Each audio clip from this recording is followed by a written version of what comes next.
This Indian steel was so advanced that it took modern science nearly 2,000 years to understand how it was made. 2,000 years ago, before factories, before laboratories, before electricity, before microscopes, before engineering degrees, village craftsmen in India were already mastering metal. They created something extraordinary. They called it Wootz Steel. Across South India, in today's Telangana, Karnataka, and Tamil Nadu, blacksmiths took pure iron and blended it with plant-based carbon and natural minerals. They sealed this mixture inside handmade clay crucibles and placed them deep inside roaring furnaces. And then they waited, for days, for nights, with no shortcuts, no hurry, only patience. Fire rising, sweat dripping, hands shaping clay, the sun setting and rising again, over and over, because one small mistake could destroy everything. When the heating was complete, they cooled the metal, slowly, painfully, slowly, allowing its inner structure to form naturally. And what emerged was not ordinary metal. It was steel with a hidden crystal pattern, stronger, sharper, more flexible than anything on Earth. This steel began to travel to Arabia, to Persia, to Europe. There it became legendary, known as Damascus Steel. Kings demanded it, warriors trusted it, enemies feared it. Some blades could bend and return to shape.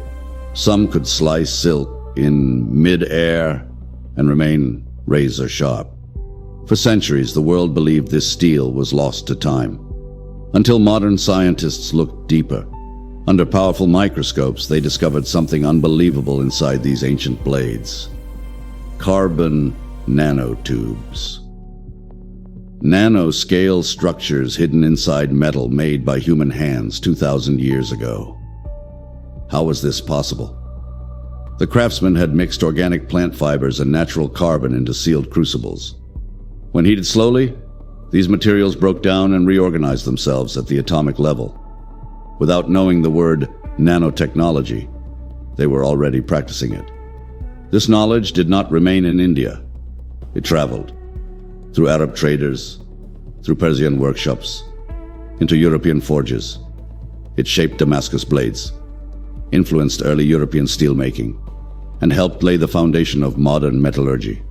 So what made this possible? Not magic, not mythology. Mastery, discipline, respect for process, respect for time, respect for truth. Ancient India was not great because it had secrets. It was great because it had standards, because it shared knowledge, because it built skill for the world, because it believed that perfection is earned, not claimed. And that is why this steel still speaks to us after 2,000 years.